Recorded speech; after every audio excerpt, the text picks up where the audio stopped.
Hey, this is Peter from Next on Web. Welcome to the next chapter of the How to Build video series, where I will show you an in-depth tutorial about how this carousel slider was made. With a new slider button, create a carousel slider which will have 600 pixels height. The rest can stay, so press Create. Start by creating an empty slide, as we will only need a blank slide first.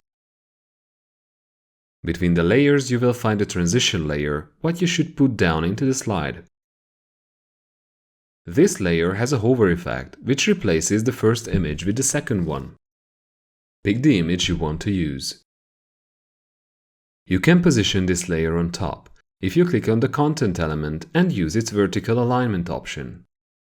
We won't need the default padding either, so it can be changed to 0. Under the image, a 2-column row should come. Drag a heading layer into the left column. We should start working on the Design tab to pick a visible color for the text. Then change the font family to Poppins. Lower the font size and choose a bigger font weight. And align the text to the left. This heading will have a different hover color. The style is done, and we can write our text inside the layer.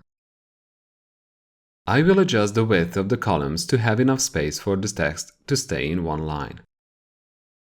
Another heading comes under the current one. Let's replace its text with the category name. Go to the Design tab and change the color to gray. The font size should be smaller and the font weight normal. Now the last heading should be placed into the right column. This will display the price. The color of this font will be similar to the first headings. The font size should be increased and the text alignment should be right. For the positioning, I will turn on the stretch option on the row element. This way the row will fill up the entire lower part, and from the columns I will be able to adjust the text vertically to the center. To have some space from the sides, add left and right paddings to the row.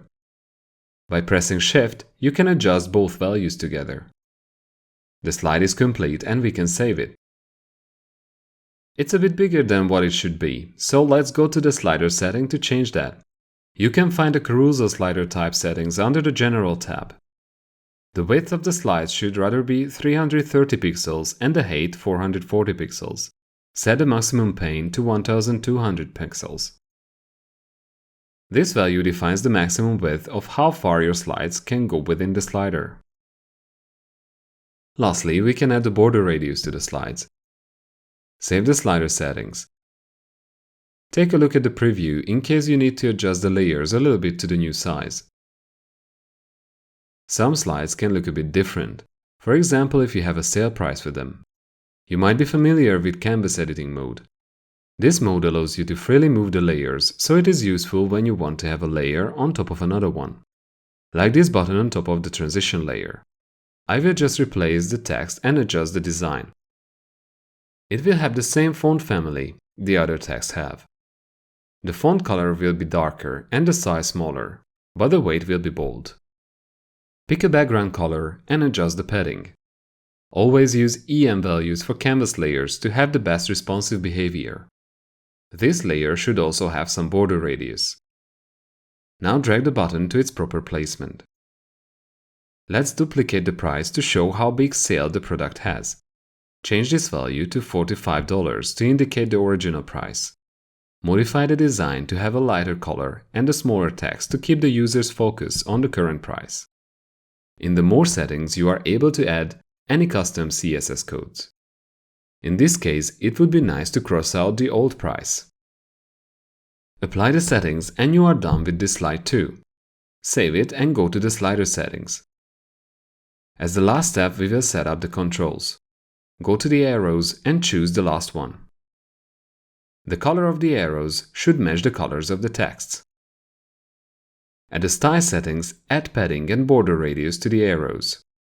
These values will make sense once we set up the hover state too. Go to the hover settings. Choose a white background color. So if you hover over the arrow, its background will turn white. But the padding was necessary for the normal state too, to have both states with the same sizing. The arrows are done and now the bullets can come. The fourth bullet matches the basic design we are looking for, so you should modify that. Go to the dot style and change the color of the bullets.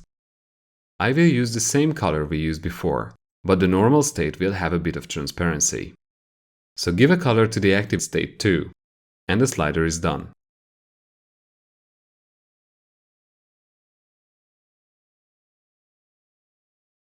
You can turn manual slides into dynamic slides quite easily if you know how to do it. You should enter the slide you would like to use as the base layout for the dynamic slides. Right-click on the slide and choose Copy Slide. After this, go to the slides to create a new slide. Choose the dynamic slide. I will create a WooCommerce dynamic slide to display the products of my store. The default settings will be fine for my example. This will load the basic layout. You should right-click on the slide to paste the previously copied layout instead. Now all you have to do is replace the manually written text with variables. This title should contain the title of the WooCommerce product. It is selected by default, so I can simply insert it. The lower text should display the name of the category. In this case, the first category name will work for us. The sale price is a little more complicated. At the layers of dynamic slides, there is an option to hide a layer if the given variable doesn't contain anything. At WooCommerce, the meta sale price variable only contains a value if there is a sale price. So it will be perfect for our purpose and you can insert it into this hide layer field. Go to the text of the layer and replace it with the regular price variable. This way the crossed out regular price will only be displayed if there is a sale. Click on the other text layer and replace its variable too. In my example, the price with text variable shows the sale and not sale prices correctly, and I will pick that. I only have one image at my products, so instead of having transition layer, I will put down an image layer. The transition layer can be deleted, and for the image layer I will select the image variable. Just click the variable button and find the variable containing the image. As the last step, we should hide the sales sign also, with the hide layer if provided variable is empty option. Just pick the same variable you selected before. In my case, the meta sale price variable. My dynamic slide is done and we can take a look at it in the preview. As you can see, they look the way they're supposed to. Now we won't need the regular slides anymore, so they can be deleted. Go to the slides and select all the non-dynamic slides. With the box selection, you can easily select multiple slides, and then delete the selected ones. I hope you learned a lot watching this video. We have a lot of other carousel designs, which could also be perfect for generating slides dynamically. You will find our links in the description. If you have enjoyed watching this video, please leave a like, and if you would like to see similar videos in the future, subscribe. Have a good day. Bye.